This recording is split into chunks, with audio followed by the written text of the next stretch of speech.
Tu as pourtant ceci, c'est que tu es les œuvres des Nicolaïtes, œuvres que je hais aussi, Apocalypse 2:6.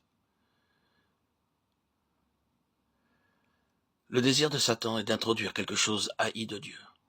Son objectif est de corrompre en introduisant quelque chose que Dieu est. Et remarquez, s'il y a dans l'Église quelque chose que Dieu est, alors le pouvoir de Satan est établi, et la main de Dieu est paralysée. C'est ce que poursuit Satan. Mais j'ai quelque chose contre toi, c'est que tu as là des gens attachés à la doctrine de Balaam, qui enseignait à Balak à mettre une pierre d'achoppement devant les fils d'Israël, pour qu'ils mangent des viandes sacrifiées aux idoles, et qu'ils se livrent à la débauche. Apocalypse 2:14. Corrompre. Vous vous souvenez de l'histoire? Balaam, qui ne pouvait pas amener un état de condamnation par une malédiction pure et simple, fit le tour, entra par la porte de derrière et enseigna la corruption. Si Satan ne peut pas entrer et réussir à la porte d'entrée, il fera le tour par l'autre chemin. Le but est de corrompre, de sorte que Dieu ne puisse pas être présent et témoin, et qu'Israël soit frustré de sa qualité de prince avec Dieu, de sa place en tant que nation princière pour gouverner. De même, toi aussi, tu as des gens attachés à la doctrine des Nicolaïtes, Apocalypse 2:15. La chose même à laquelle il est fait référence au verset 6 se trouve ici. Cette doctrine, ce principe pernicieux est dans cette église de Pergame. Satan y a introduit la chose haïe de Dieu, produisant ainsi la corruption. Cependant, tu as à Sardes quelques hommes qui n'ont pas souillé leurs vêtements, Apocalypse 3:4. Voyez ce qu'il y a ici? Toujours à nouveau la souillure et la corruption. L'ennemi cherche à introduire cela en vue de porter atteinte à la position de l'Église, de sorte que le témoignage de l'Église soit ruiné. Je pense que la meilleure façon de démontrer cela, c'est de continuer par notre aspect. Quelle est donc la position de l'Église en tant que conséquence de cet état de justice par la foi? Ce n'est pas sans signification qu'en traitant avec les églises, Éphèse vienne en premier. Il y a un sens dans lequel Éphèse est inclusive et fondamentale.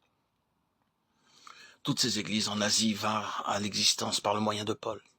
Regardez Actes 19. En premier lieu, il est dit au verset 10, « Tous ceux qui habitaient l'Asie entendirent la parole du Seigneur. » Ceci se produisait comme étant issu d'Éphèse. Dans Actes 19, Paul se trouve à Éphèse, au verset 26. Démétrius dit que non seulement à Éphèse, mais dans toute l'Asie, cet homme Paul a détourné une foule de gens. Toute l'Asie. Ici, vous avez 7 églises en Asie. Donc, Éphèse est la clé, le cœur de toute la chose.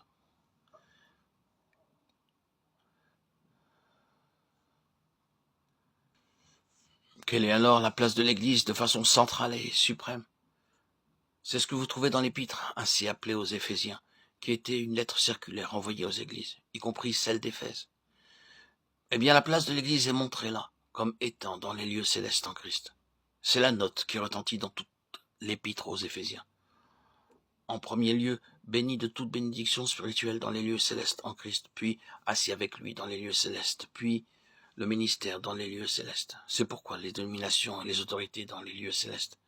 Ainsi vous continuez jusqu'à la fin, et c'est alors la guerre dans les lieux célestes. Notre lutte est dans les lieux célestes. En vertu de l'état de justice par le moyen de la foi, l'Église est représentée comme ayant une position spirituelle au ciel. Prenons garde ici au danger d'une idée trop géographique et littérale, et d'être ainsi occupé de choses imaginaires, des choses de néant. Tout cela est une question en premier lieu de position spirituelle et d'ascendance spirituelle, et qui concerne presque chaque moment de la vie de tous les jours. Je veux dire que toute cette question d'être dans les lieux célestes s'applique très souvent à des cas tels que laver la vaisselle. Vous pouvez être dans les lieux célestes tandis que vous lavez la vaisselle, ou il peut en être tout autrement en ce qui vous concerne. Cela dépend de l'état d'esprit dans lequel vous le faites. Commencez à vous plaindre et à grommeler. C'est un travail trop servile pour un enfant de Dieu, un héritier du royaume des cieux. Imaginez-moi devant faire ceci, et vous n'êtes pas dans les cieux. Mais que votre attitude soit celle-ci, eh bien, c'est en vérité un travail très servile, mais faisons toutes choses pour la gloire de Dieu. Et vous vous trouvez dans les lieux célestes. C'est une question spirituelle, une question morale, une question de puissance morale dans un sens spirituel. C'est là la signification des lieux célestes, tout pour la gloire de Dieu. Quoi que vous fassiez. des choses ordinaires à ce qui vous paraît extraordinaire. Vous devez savoir que cela touche chaque instant de votre vie, où que nous soyons, quoi que vous fassiez.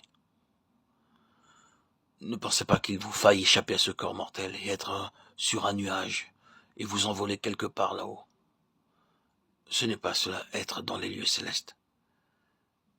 Être dans les lieux célestes, c'est tout faire pour la gloire de Dieu, dans chacun des détails de votre vie, des petites choses comme des grandes.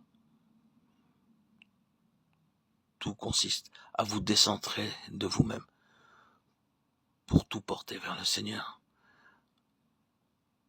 quoi que vous fassiez, dans chacun de vos petits actes quotidiens. Voilà, être dans les lieux célestes.